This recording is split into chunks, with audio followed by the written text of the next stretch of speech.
Item 17O, visual sightings countdown. I could see nothing of any unusual significance. Again, we anticipated the sunlight in the left rendezvous window for the CDR and had the boost protective cover window taped over, and even with it taped over, it was a little bright there for the sun hitting on that luminized mylar tape, but that was certainly, we thought, a good decision, and the sun never bothered us with respect to interfering with instrument sightings.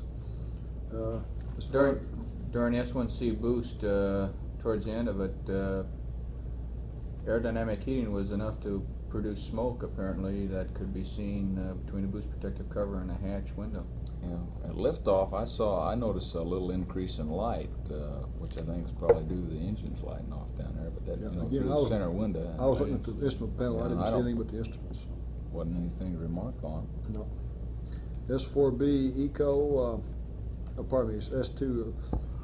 I was watching the instruments and going through the structural pogo, so I didn't even look outside during that. Big flash at S2 at S1C. There was. You could see it. I couldn't see a thing. And you could also see some debris in the area. Okay, I was looking straight ahead at the instrument, so I didn't see nothing. Okay, at the S2 Eco, I thought I saw a flash there at the S2, but again, I was looking at the instruments more than anything. The S4B Eco, again, I was looking straight ahead at the instruments in the disky for our V to go, and I didn't see a thing. Earth orbit, man-made objects in orbit, didn't see a thing. None. Geographical landmarks, we right away recognized Africa and the Atlas Mountains, as all three of us been there before. That's all common stuff there. Yeah. Horizon, celestial sightings, Yeah, navigation sightings. These have been discussed in great details of what John had seen all the way in the previous things. Man-made objects, the only thing we saw nearest was the S4B that we could see out to 4,000 miles at certain times.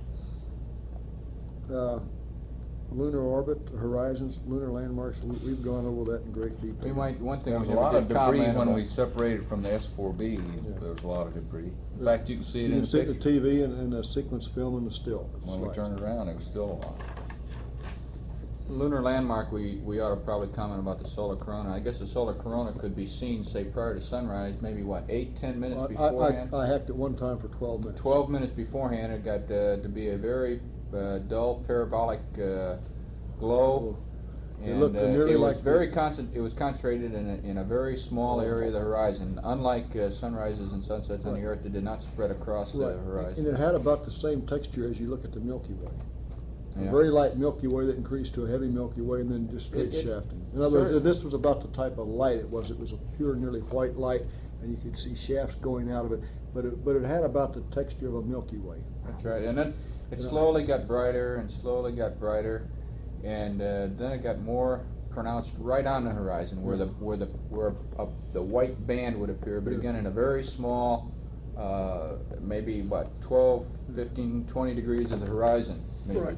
And I had a chance to time it when we were doing the landmark tracking, and John was down below, and I was keeping orb rate going around when the sun would come up, and you could see it. And I timed it one time on my watch, and I could see it for a period of at least 12 minutes prior to sunrise. And then also in sunset, when we go to a different attitude where John can do the P52 to realign the platform, I tracked it down for about that long.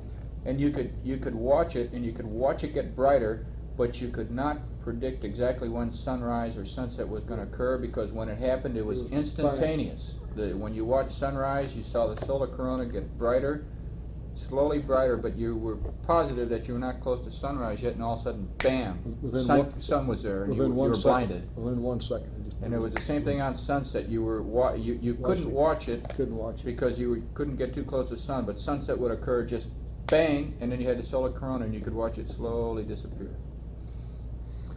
Okay, lunar landmarks, again, I think we've covered all that in great detail.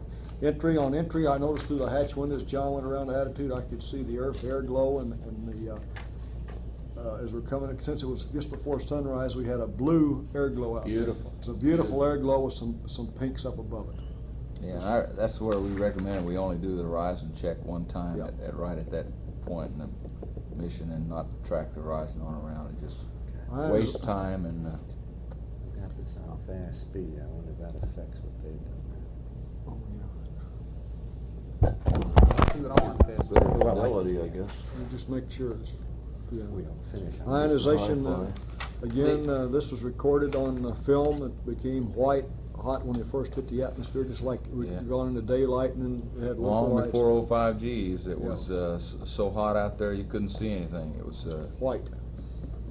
And It was a white hot, and as you look out into the apex of this ionization layer, you could see a brilliancy which could almost be mistaken for the sun, which was following you right down. And then once you really started getting into the deeper into the ionization layer, this whole white was surrounded on a periphery by a big, bright, solid, purplish, shades of purple glow that came out over the side windows and just stretched out in back of the spacecraft as you were re-entering. okay, the drogue chutes came out in early morning sunlight when they were orange in color. yeah, Very you could see easily the seen color. at this time of day.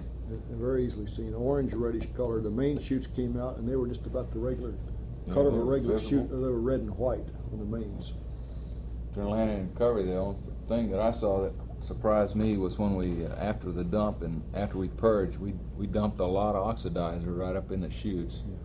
There's a lot of gas going out those thrusters. It's, Again, the main chute was recovered. clearly nitrous Yes. tetroxide. And so any analysis can be done on this. Also, the apex was recovered. Pre-mission planning. Item 18.0.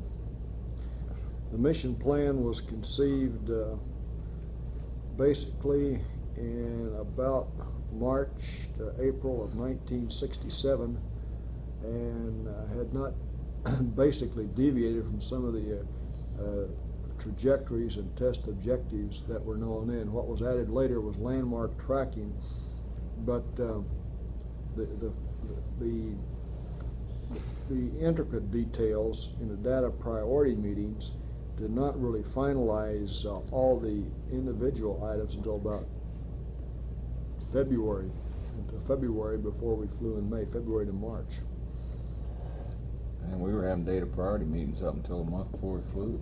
And again, we're trying to They were get very everything useful. locked in concrete as early as possible, but because of previous missions and the priority allocated, we couldn't get it done until this period of time.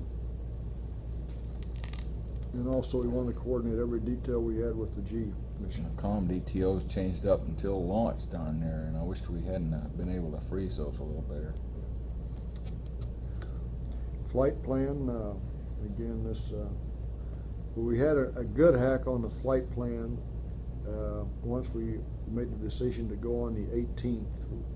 Several of us worked out a preliminary attitude profile on what we'd do on the lunar orbit phase within a week after we sold the 18th, after the management decision was made on the 18th. Yeah, it was a working flight plan, and most of our information was kept right in the flight plan, and I recommend that as a way to go. It really worked well. The flight plan was our basic thing we used, and we had cards to supplement.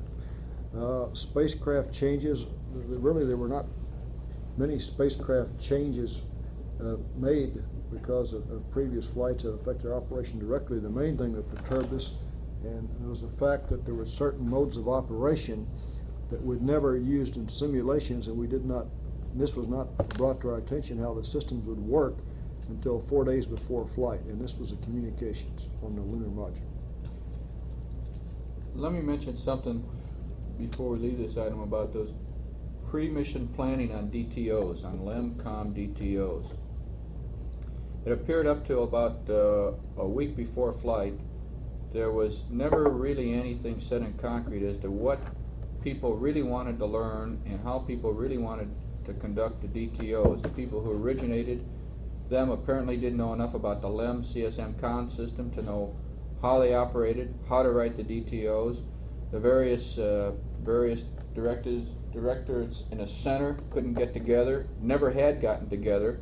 It was finally left up to the flight crew to say, listen, how do you want us to do it? And it was finally then let up to the flight crew, and by that I include certainly the support crew and the backup crew that were working with us, to not only say, what do you want to do, but because we got no response from anybody, tell them what we would do. And this went right up till about a week before the flight. And one more change or one more recommendation from the people who supposedly originated these things would have, as far as we were concerned, left them totally out of the flight plan. What I'm really driving at, there was no organization, no thought behind these DTOs until the flight crew themselves had to get together and gather the information, put it together, and then finally get down even to the nitty-gritty situations of how the switches are set up and when in a flight plan it's going to be done.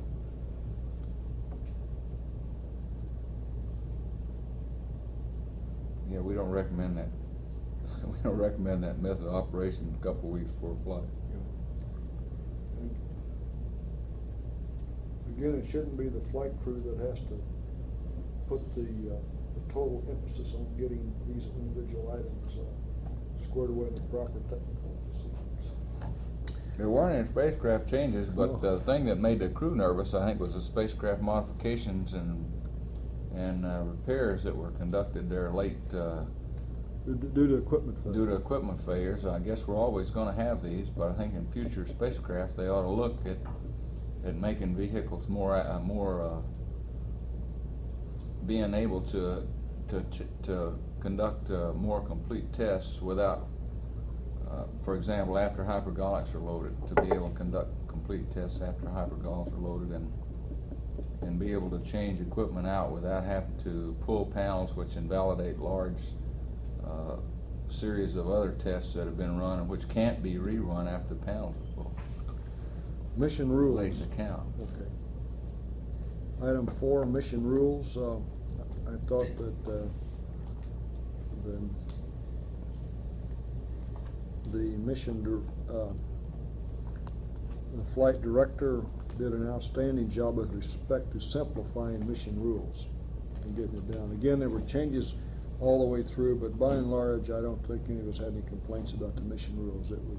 We got on them early and they were squared away, and any changes was coordinated rapidly with a telephone call. I think one of the basic mission rules, basic design philosophies that came out of this flight was to keep the limb active wherever possible, and I think that was a very sensible mission rule, that even with guidance failures in the lunar module, you still had a control system operated, was to operate the lunar module as long as practical. And I think that's a sensible rule. One comment with respect to changes to flight plans, changes to procedures, changes to DTOs, changes to checklists. It appears to me that not only do we tend sometimes to lack in coordination within particular directorates in our own house, but that within the directorates themselves, people don't understand today that we've got two vehicles, and you cannot do something to the procedures or the flight plan or the techniques of flying one vehicle without affecting the other. And this is one of the big problems we ran into.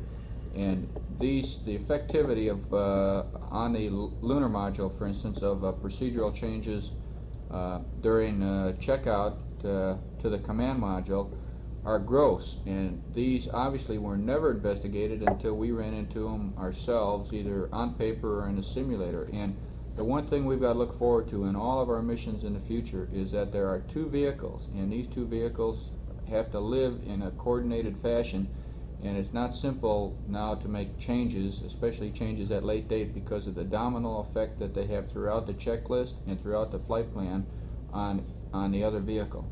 Let me ask the question in that regard. Did we check VHF A and B the day before?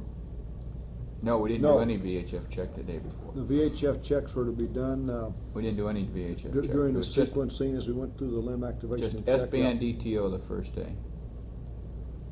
Yeah. Well, I'm not so sure right now. Push that back. Yeah, I think you're right. I think think we VHF should. checks ought to be done on the first day. it's a recommendation to change our activation. It should go in. It's good you brought it up. Because the problem we had on the VHF-A Yeah, which transmitter. we can't figure out. Okay. All right, any other ones? Item 19.0, mission control. The goals, no goals, I thought were sent up in Timely manner, since Timely we're manner. going anyway. And Good thing they sent them to us, because we were gone. we're using negative reporting. If we didn't hear a no-go, we was going. Really, I think Mission Control did an outstanding job. The only thing I have any complaints about on a goof up was when we questioned about the chlorination of the water in the first night, since it was chlorinated before we launched. It came down to doctors insisted we put another load of chlorine on it. And the question that I object to in that particular incident was that we told them the position of our potable water intake valve, and I guess, and I questioned it because I knew if we didn't open that valve, we weren't going to mix things up, and they said leave it closed, and you know, I didn't have the schematic out to back me up, and so I took their word for it, and I wish I hadn't done it. Well, that's in the case of change of checklist in real time, when it should have been thought out pre-mission. So what you launched with was probably right. Yeah, well, that's right. I didn't think we were going to chlorinate the water after we closed that valve. I figured we'd drink that water And then start. and then open the valve and then start the chlorination process, because there's no way to circulate it once you get that valve closed. Fuel cell water is what pushes that stuff in there. Heck, I knew that, and you know, I just wasn't thinking. That's all. I should have really quizzed them on it. Yeah, we didn't want to get in a flap with them and to start with on that first night. That's right. Chew their ass out. That's right. We questioned them on it twice. And TP ended up drinking all the chlorine. I ended He up must have drinking a all the cast chlorine. iron stomach. Well, I do have a cast iron stomach. I got a orange bag full of it that I left in the limb. I that drank it, didn't it didn't drink. hurt me, it just pissed me off. But It burned a little bit when he urinated, but other than that, I tell you, I drank a good deal of it because I drank that second batch of juice before, right after they told us not to drink the water. We'd already finished drinking 2 carloads of it and 2 swigs of it, and it was certainly apparent that it was tasting terrible. The one question we discussed at length, which we won't right now, but it's a question worth mentioning, is we're all of the opinion that when you mix chlorine and hydrogen in water, you get a dilute form of hydrochloric acid. I think that's been shown to be not the case, but all right, let's go ahead. Consumables, updates, I think Mission Control should certainly be commended because the way that we'd worked out with them in previous simulations for attitudes and requests for attitudes, for a high gain lock to go to a platform align where no gimbal lock would be involved, would be concerned, even though we monitored it on board. I thought that whole organization should be commended for the way that we handled that. Well, they handled it and the way it was worked out. yeah, the one thing that kind of made me a little nervous was that it seems like for each RefSmat change, along with it should go an attitude for the crew to look at stars, and an attitude which will allow you to avoid gimbal lock when you're torquing those platforms through those very large angles. And of course, we were quite nervous there a couple of times. It looked like the way the platform was torquing, it was going to drive it into gimbal lock, and Tom was standing by I to went take to Excel over. command and all 3 And- axes take over into avoid. You know, maybe these fears were unfounded, but we certainly didn't know it at the time. And I think that problem needs some study. I think the message there is just you always have to anticipate ahead of time and just stand by. Oh, shoot, man, should have been no case of it. That's the thing. That's right. Okay, consumables, I think we were kept in real fine information flow with respect to the consumables on everything, and that we had no questions. And one time during just before the during the DPS, before DOI, when our oxidizer fuel pressure went to 0, we questioned Mission Control, and through their telemetry source, they came back and said that the oxidizer pressure was go for the burn. It was satisfactory, and then during the second DPS burn, we had the master warning light along with the dips quantity come on twice, and we're not concerned about it. We just pushed it out. The thrust chamber pressure was satisfactory, and we pressed on with the burn. Flight plan changes. I think that this was fairly well coordinated and not passed up to any excess. It shows that everybody done a good job on the flight plan pre-flight, and the real-time changes were really insignificant, just minor things, and fitted in good. That's right, the real-time changes, the only real-time change we had of any significance were the changes to the entry checklist procedures due to the fuel cell problem and the water boiler, and they involved no problem whatsoever. Item 20.0, training. CMS. I think we ought to, should we talk about this item by station simulation? Under training, I think one item should be stressed, that we made an analysis, even when we were the backup crew on Apollo 7 looking forward, that the real key to operation on the lunar missions is an integrated simulation between the command module and the lunar module. And the earlier that a crew achieved this, the earlier that the instructors and even the total integration with mission control could achieve this, the more satisfactory it'd be, because only a few runs could be made independently using, say, a point target, with the vectors from a point source. And the whole thing, it is a complete different world when you're working real time with two vehicles, voice communications, and the transfer of data between actually all three sources, the command module, the lunar module, and the mission control center. From this, we pushed to have the simulators in Houston run integrated, and we did achieve 4 to 5 runs before we left full time for the Cape I think those were very helpful. They sure pointed out the way in some problem areas, and we got on them right away and got them solved. We also achieved several integrated runs with MCC and the CMS in Houston. We were never able to achieve an LMS CMS Houston run while on the Houston simulators. However, part of this was due to a late arrival of trajectories in the total configuration. Running rendezvous, closed loop within one simulator, or not tying any other simulator in it integrated, after a period of time is almost negative training, because your real problems after you learn the techniques of the software and the rendezvous and the capabilities of your particular spacecraft, the real problems come up in that of coordination.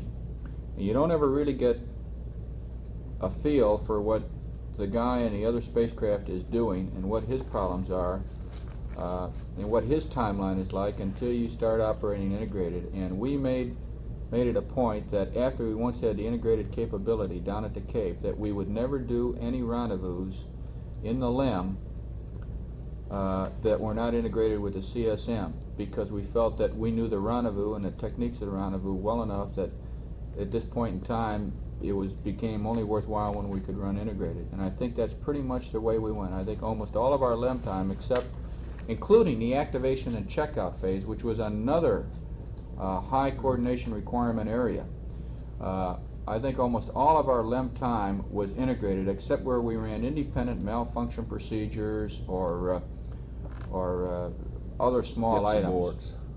Well, and then of course, now when you take the command module, now there was a lot of single operation with the command module where the LEM was not involved. So we ran the command module by itself a lot for entries and launch aborts and the TEIs, tail eye burns, and what have you.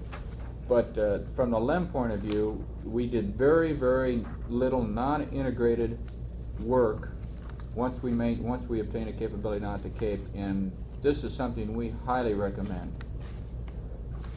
Yeah, simulation of separation. This is not accurate. CMS, simulation of separation. I think we've got itemized the recommendations to Itemized, but the basic thing is that both the Houston simulators and the Cape simulators have the same capability with respect to integration and with the mission control center. You might comment on the MEPs on the visual aspect. The star MEPs, as soon as we got the proper trajectory and ephemeris, even early in January, we determined that we would use the exact stars we did in the mission. That was Acrux and Antares for our alignment, and this was actually done in flight. So we knew the star patterns, and on this I think that the Houston and the Cape simulators are outstanding with respect to the star fields, and that no trips are required at all to the planetarium.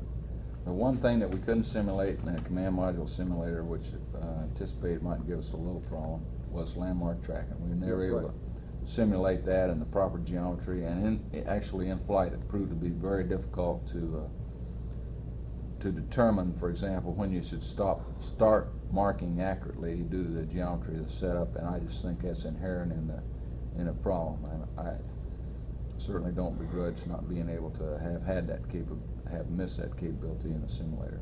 But if we could ever get it, it would be useful, particularly when you're talking about one man tracking the landing site with a lunar module attached. You want to comment about the visual capabilities about docking and undocking, which we use quite a bit? Yeah, the visual simulation for docking and undocking I consider acceptable in all respects, and I don't believe it's necessary to make the trip up to Langley to operate that piece of machinery. That when the visual simulations on CMS3 were properly calibrated and the visual system was set up accurately with a kind of fidelity that those boys were able to put into it, it was just like the real thing. I think on the lunar module simulator, that as we neared the end of training, that the visual model of the command module was outstanding, and that only a minimum number of runs need to be made in the TDS because of limited control mode in the TDS. You do not have all the control mode capabilities, and because of the slop and lag in it, where the LMS at the Cape was just in beautiful shape. And so a few runs need to be made to get yourself acclimated to the actual look at the vehicle. And again, I think I spent a total of 5 or 6 hours, and this is certainly adequate for any lunar mission. The rest of the time, your best visual indications for the total dynamics when you pitch over, rotate, and go through that whole need is done on the LMS. How about the vehicle dynamics in the limb? Are they proper? The vehicle dynamics for docking or close to it are better in the LMS than they are in the TDS. I mean, they're better, but are they right? That's what I want. It's a little more sporty in the pulse mode. When you go to an attitude hold, they're good in the LMS with respect to good in the vehicle. DCPS? DCPS is a wonderful device. We worked out the backup guidance techniques for boosting the entry, and also the guidance techniques for backup of the TLI burn in case of a platform failure on the Saturn IU. I recommend that all crews have about the same amount of training we had on the DCPS. I think I had 25 hours in the DCPS. And going through boost phase was like I'd been there so many times before, it wasn't much to it. I'd like to point out that booster steering thing is the way we did it was it's an integrated thing with a CMP and that CDR, and they probably ought to work together doing that kind of operation. Right, and the DCPS, John and I worked together, and just like any critical thing, we always made a point of working together as a team on any item like that. On the LMPS, again, if the LMS is available, the LMPS should have a low priority. For initial training, if there's no other simulator available, the LMPS is fine. And it was... Well, the LMPS primarily was used by the LMP very much the way the DCPS was primarily used by the commander and the CMPS. And there was about 12-15 hours prior to LMS availability that the LMPS was used to get the rendezvous technique down, to get the backup chart technique down, and to get familiar with the software and the programs that would be involved in our particular flight. And I thought it was very valuable, and I stressed some effort to get it up and operating, and I'm glad I did. But once the LMS then became available, with this background, you were able to more readily utilize the LMS's capability and more complete facilities than you would have been if you had to start from scratch in the LMS. So I thought the LMPS was good, but it's good in bringing you up to speed originally. I don't think it's good for continuous training once the LMS is available. Right. And the CMPS, John? We didn't have a CMPS. Again, I think the CMPS falls in the same category as the LMPS. If you have a CMS that's available I to sure you. wish we had it for basic procedures when we first started, but we didn't have the math flow either. So what the heck? We didn't have it. Okay, It's not really designed to be a trainer. no, it's a Develop procedures, yeah. Okay, item 8, the centrifuge. The last time I was on a centrifuge was prior to Gemini 3, and I don't think my training has suffered a bit. John? Well, I thought the centrifuge was valuable from the standpoint of flying the EMS closed loop and flying the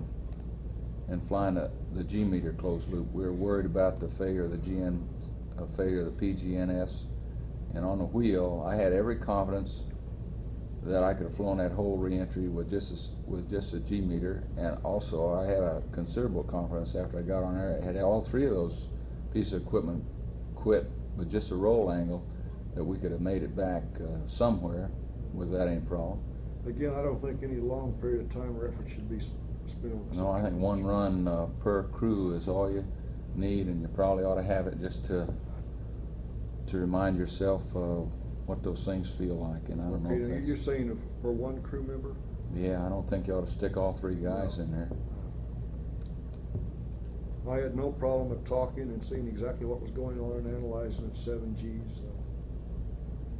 The TDS, again, I think the TDS is a requirement for a few minor runs. Again, I've already amplified with respect to the LMS, what my analysis is of this training facility.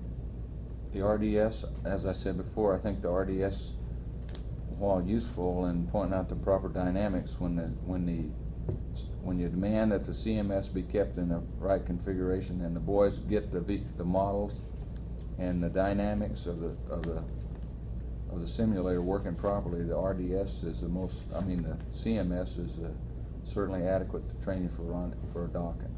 Item 11, North American Evaluator and Grumman FIMS. Early when the program was cranked up and due to the non-availability of high-fidelity CMS and LMS, these were invaluable to start the basic procedures and coordination between the Mission Control Center and the crew. However, since the program has certainly matured, I see no further requirement for the North American Evaluator or the Grumman FIMS. We as a crew never did fly the FIMS. No. So you only flew the North American Evaluator early as backup to Apollo 7 when the CMS was not working. I flew it for landmark tracking because I thought you couldn't get it anywhere else, and it was helpful to me to a confidence builder that I could repeatedly track the same landmark every time. But there again, the simulation doesn't have the fidelity to show you proper geometry or landmark tracking, and so I don't feel that's a requirement. Spacecraft fire training, I think if you've experienced it one time, that is adequate. We had it as a backup crew for Apollo 7, and that was all we needed. 14, the planetarium. I think with the high fidelity that we have on both the CMS and the LMS, the CMPS and the LMPS, that no further planetarium training is required with respect to the flight crew themselves. For early indoctrination, for new crews coming on board, this is certainly a requirement to get them familiar with the basic star patterns. But once you are assigned to a prime or a backup crew, or even if a support crew look at it, the planetarium is not required. So we've been looking at stars for 5 years. That's what helps. MIT, I think it's a requirement to have a concentrated MIT briefing primarily at Houston early in the game and not waste your time going to MIT. Early, again, this kind of falls in the same category of the North American Evaluator when the system was just starting to mature and not much information or documentation was available. It was a requirement to go there. I can see no further requirement to go to MIT unless there's a certain type of use on a simulator. John?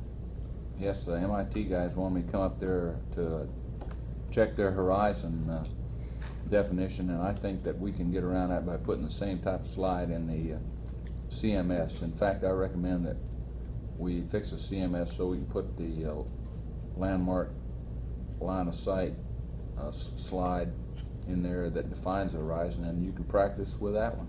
And that's what you probably should be practicing with when you're close in. If you want to practice star horizon sighting, give the guy a picture of what the world really looks like from an MIT slide and let him use that. It certainly wouldn't be any problem to implement.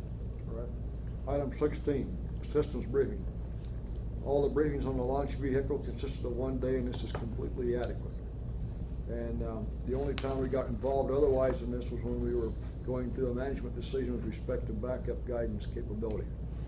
Spacecraft, I thought what we had on the spacecraft was adequate, approximately 5 days on on the command module and 5 to 6 days on the lunar module early in the program. And again, the one thing that the flight crew has to watch for is to make sure you don't get bogged down in minute details in a subsystem which you have no capability to analyze in real time, or the function is not available with respect to the controls and displays available to you. Right. One comment about the spacecraft briefings is the final systems briefings that are very short, to the point, and they pertain only to your spacecraft, in our case 106 and LEM 4. They were good. They brought us up to date on the peculiarities of our spacecraft. The only problem is they brought out things, items, and particularly in the case of LEM 4 pertaining to COM, that had been known for months and that we had never known about, and it was not until these final systems briefings a week before the flight that we began to discover that there were some idiosyncrasies about the COM which affected our operations, which we'd never been using in a simulator, nor which we had incorporated into our procedures. Before you get to that, punch it off. On a command module system briefings, toward the end of just before flight, there were 2 questions that were asked about the command module. One of which was, what are the readings off the rendezvous radar transponder, so we can compare those with our flight readings, which should have been identical. It took us more than a week after that to get this data straightened out. I got answers from 2 different sources which disagreed on which positions were wired up and what the readings should have been. The other question was, we were getting some information during the briefing that led us to believe that our spacecraft gauges were not reading what the telemetry parameters were reading, with some wide variations, and we asked to see a list of how the spacecraft gauge readings compared with what the telemetry was reading, and we never got that dope. Now that's the kind of thing I think a test pilot should have in the back of his mind. I don't say he needs to dwell on it, but certainly with the problems we had on a rendezvous transponder, it would have been nice to say that from the readings, and we finally did get where we could make those comparisons in real time, but it shouldn't be, the data should have been furnished prior to that briefing, I think.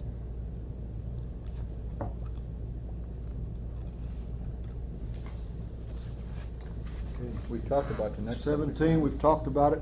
I thought the most valuable thing that we had out of it, and we analyzed everything, was a 1G walkthrough. This was invaluable, both with respect to the probe, drogue, tunnel work, and with respect to contingency EVA training. I think we had just the right amount of it.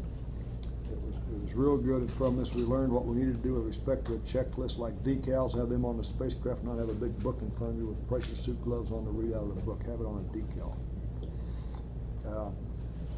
There might be requirements for a whiff in certain areas. Again, for our mission, I don't think that we need it. Item 18, mock-ups and stowage training equipment. These improved greatly in the last 3 months prior to our mission. And I thought the mock-ups we had available here in Houston were outstanding. It was only our last training session on the probe that we had an actual flight type probe. The rest of the time we've been using one which every time we saw it had some little change, a little different from the one that we started with, which is okay, I guess, when you're learning. Based on the D data and based on the things that particularly guys like Jake Smith, who knew the probe inside and out, told us, I thought we were certainly adequately trained in the mock-up with both the probe, the drogue, and the hatch operation. We talked about photography and camera. We talked about photography and cameras, but the training equipment was readily accessible and available to us, and We had no problems there. And I'm glad it was, because we learned some of the intricacies of the camera failures from it. Okay. Item 20, sextant training equipment.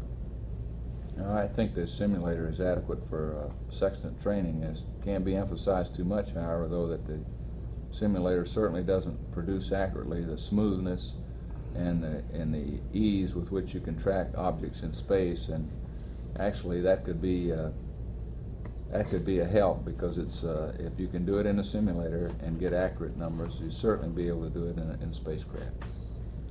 General support procedures. Procedures continue to be a problem. We tried to get everything ironed out and locked in, but again, due to the fact we're on a 2-month launch centers, the total system does not have enough people to have it, or else something was wrong basically in the correlation of data from previous flights, and also from your own final procedures couldn't get produced as early as possible. This needs a lot of work on it, and I think it is getting attention.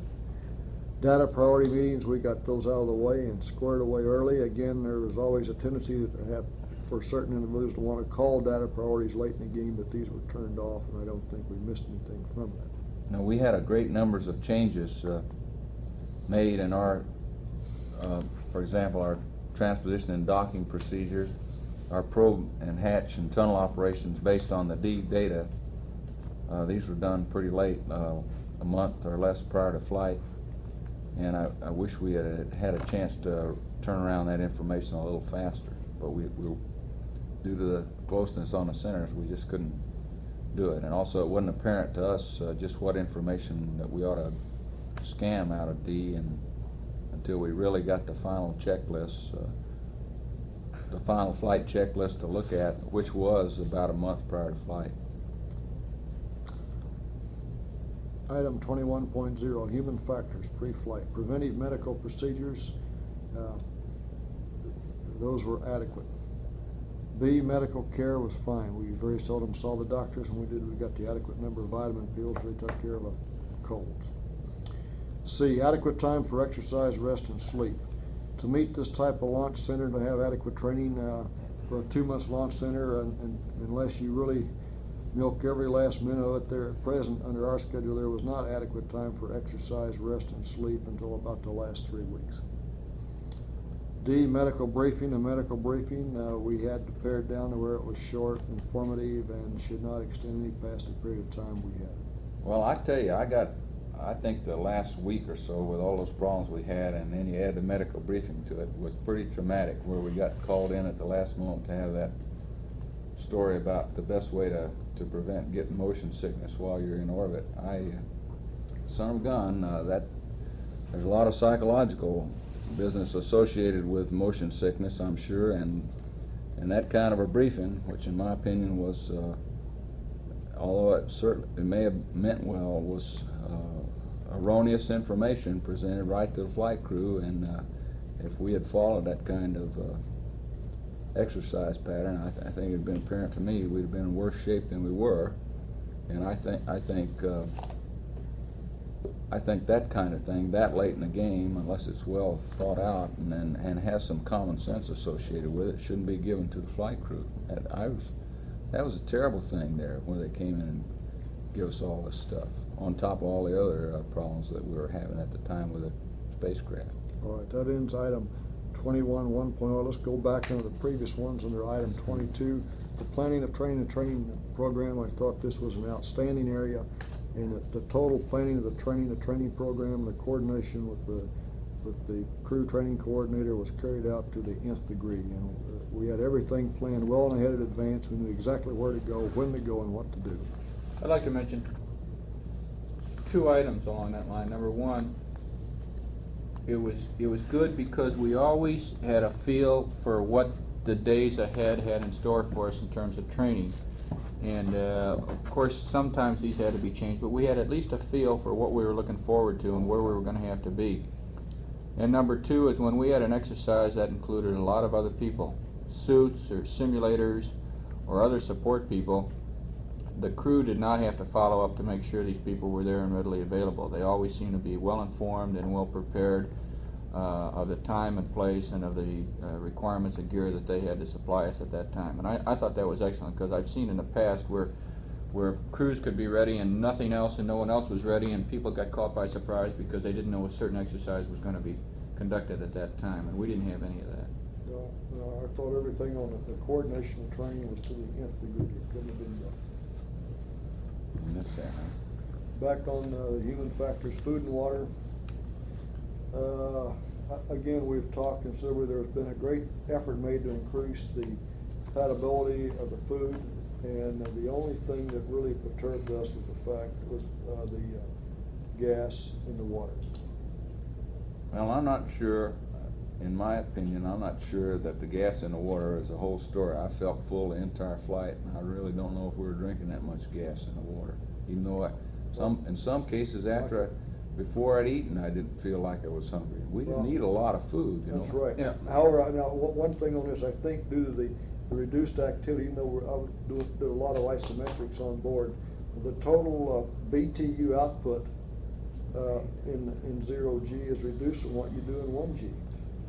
The item 2A says, compare the hunger sensations in flight versus 2 weeks of pre-flight. When you're hungry, it doesn't make any difference whether it's in flight or post-flight or pre-flight. When you're hungry, you have a desire to eat. And you produce a hunger by burning up calories, burning up BTUs. And when you're not hungry, you don't particularly want to eat. So as a result, I think all three of us ate a greatly reduced portion of food every day. It was obvious by the amount of food we brought back. But this in no way, as far as I'm concerned, affects the medical capability or the operational capability. It's the fact that you haven't done any work to move around, haven't done any work to sleep, haven't done any work to punch any buttons, you haven't walked anywhere, you've done very little exercise, only enough to make your muscles feel a little bit relaxed. And you eat when you're hungry, and when you're not hungry, you don't eat, and it's just that simple.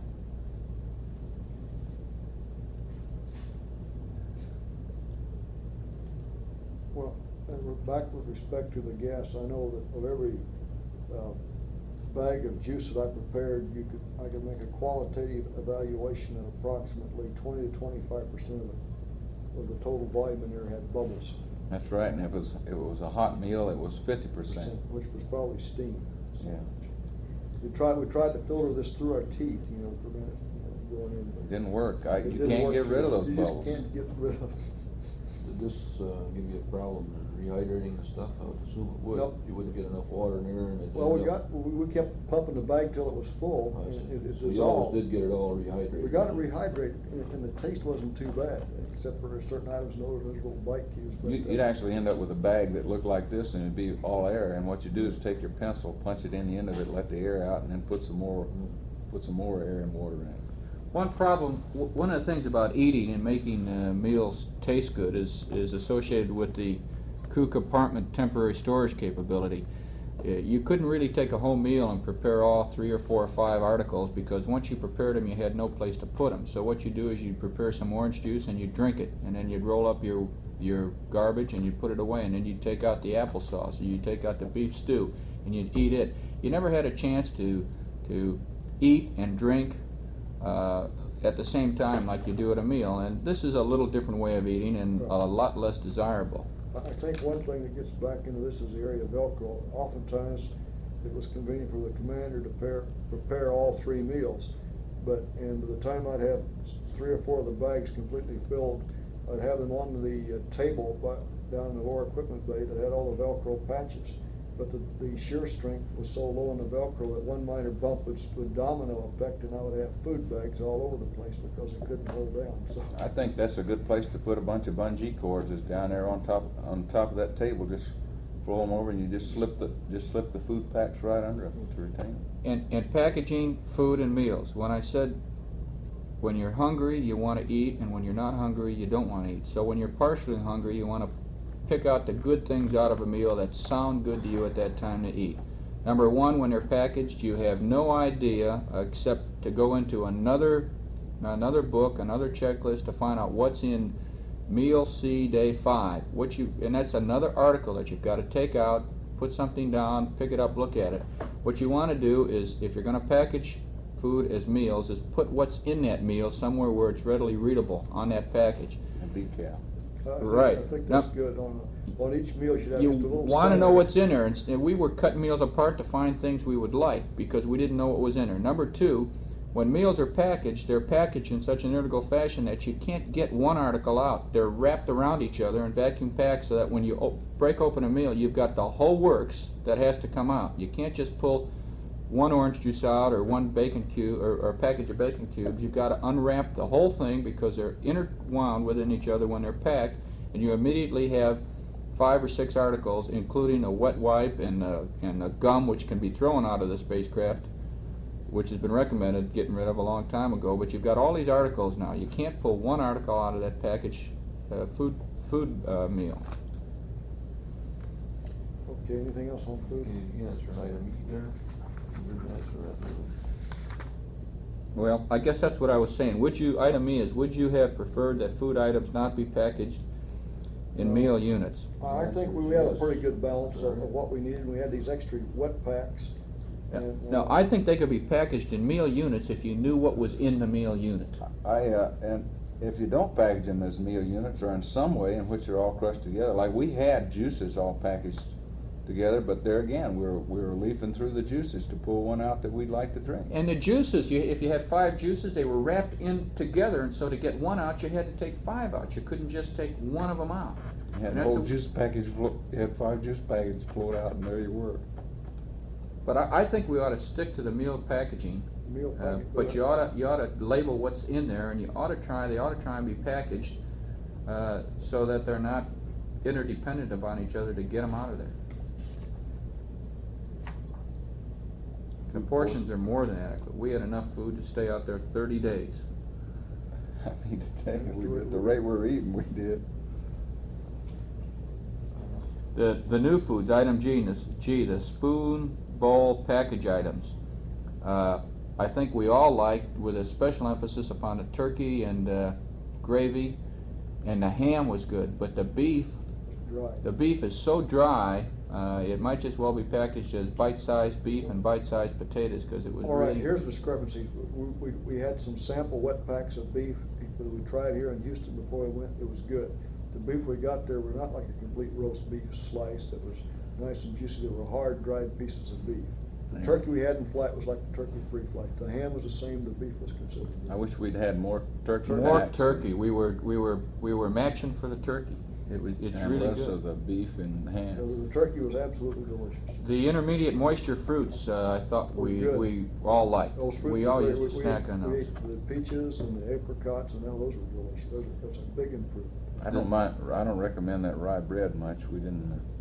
The sandwich spread and bread was not the big hit we thought it was going to be. We tried it early in a mission and then tried it again on the way home, but it was all right, but it Gus didn't like it either. just didn't really particularly like it, I guess. No, I didn't. That rye bread was had a peculiar smell to it once we got it out of its. Also, Wrapping. all the bread was packaged at ambient pressured atmosphere, and not a little. No effort was taken just to put a little bit of a vacuum pack on it. They were all blowing up. Some of the reconstituted foods that were in the spoon bowl package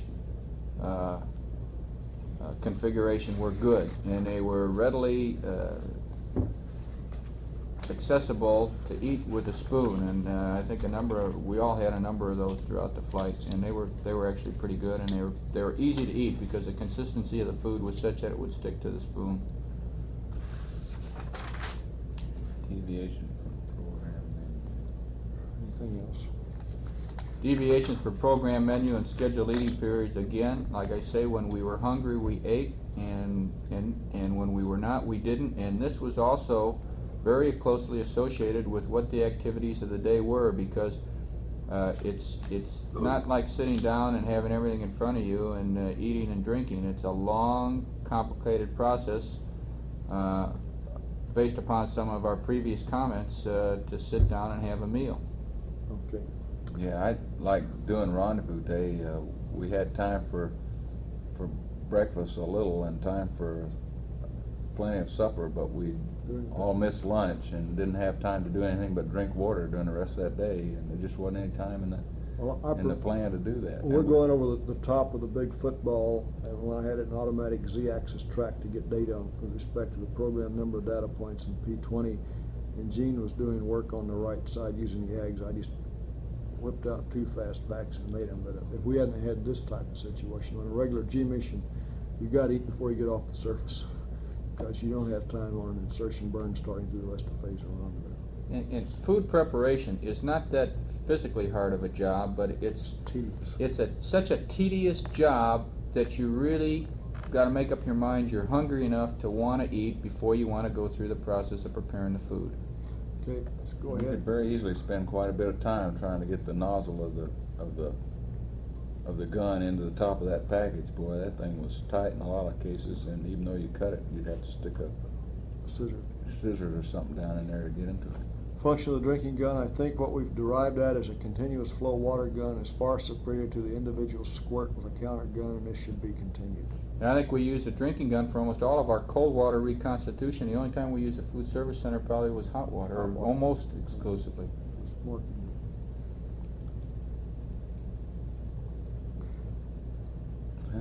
All right, let's go item 3, work, rest, sleep. Difficulty going to sleep, CDR had no difficulty going to sleep at any time. I didn't either, except the one night I tried to sleep next to the pump package, and next to the glycol pump, and I immediately shifted my position and went to sleep somewhere else. The LMP didn't have any particular difficulty. I guess just maybe the anxiety of 1 or 2 nights prior to reentry, for instance, sleep became a little bit more difficult. But I think we've certainly got an adequate sleep station, both above or in the couches, and we all slept real well. The only disturbance during sleep that I found, and it was only on one night because the ground handled it very well every other time, was the S-band antenna switching over on the Omnis the last night before re-entry, where they were apparently catching a switch just after the crackling buzz started, even with the squelch enable on, and that was pretty disturbing. But previous nights, that sound was not heard, so they had been switching antennas just a little bit earlier than the sound would occur. All right, item 4, exercise, the frequency. No programmed exercise was planned on this mission, and the CMP did isometrics each day on the way out. Once you got in lunar orbit, the activity there was enough exercise in itself that no program was done.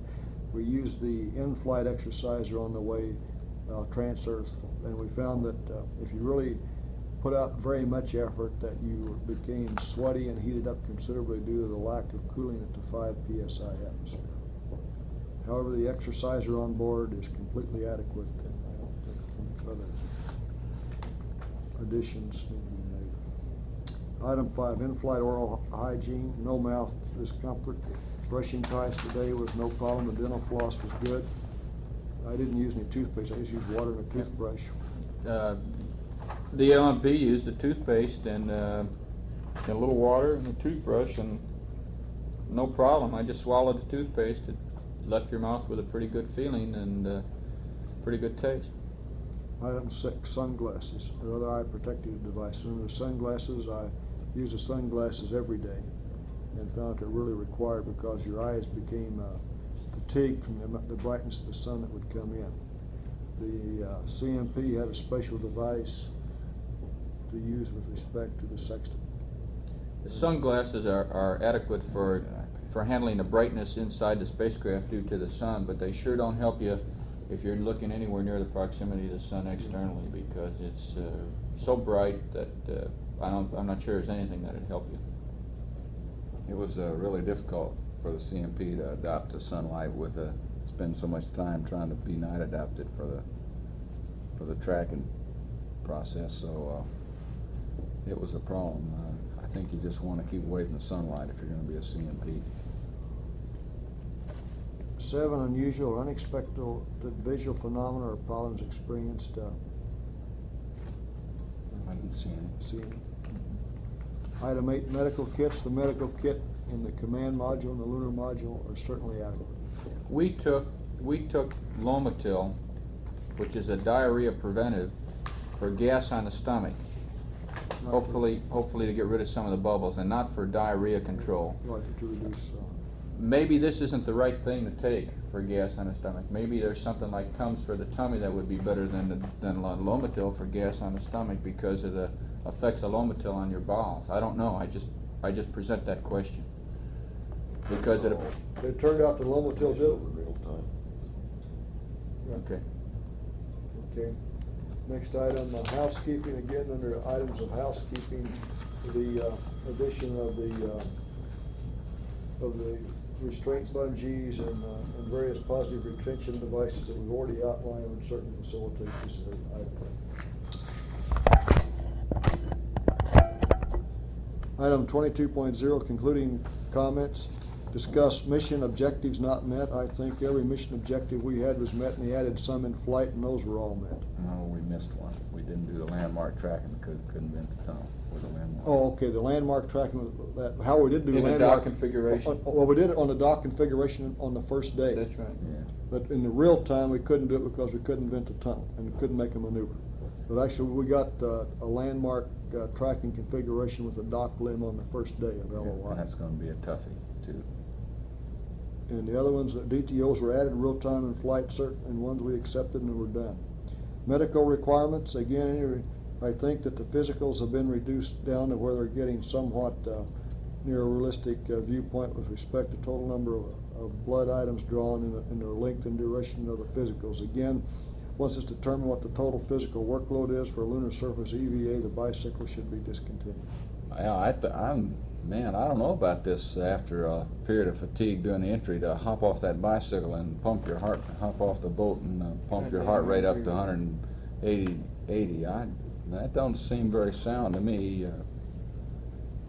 Not after we were going to sleep doing that debriefing, doing that medical. Remember that? Yeah. I fell asleep with earphones Fall asleep on. during the earphones too. Shoot. But John's driving at you. You've been living at a heart rate of what, 40 or 50 for 8 solid days, and you jump off on a ship, and all of a sudden you pump yourself up to 180. And our question is, I guess someone thought about it, but it sure doesn't feel very good. Again- Doesn't even sound very good. Again, as soon as the first lunar mission is completed, this activity should be terminated.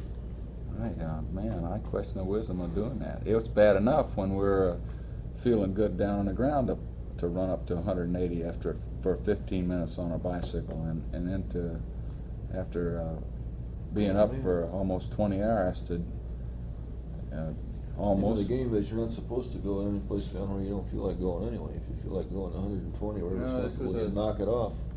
You don't have to do it. We got that agreement with you. Well, shoot, It's not very obvious agreement then. it sure isn't. I question the wisdom of. You can stop anytime you want on any. Why not wait until the next day when you've had a good night's sleep? Because fatigue is certainly a major factor in that whole exercise. No, but we agreed to go to that level of the understanding that anybody can terminate any place they want to terminate. If you want to terminate at 70 volts, you can stop. Well, if I'd known we could do that, I would never gotten on the bicycle. You better make that agreement. PAO requirements, I thought the PAO requirements were handled very well with the flight crew director in working through this routine as previously agreed, and we had no problems. I think that all the photo coverage as required from all the centers should be coordinated and an effort be made and not have individual flaps between centers and headquarters. Let me say something about PAO because I guess I'm right in the middle of this real-time conversation.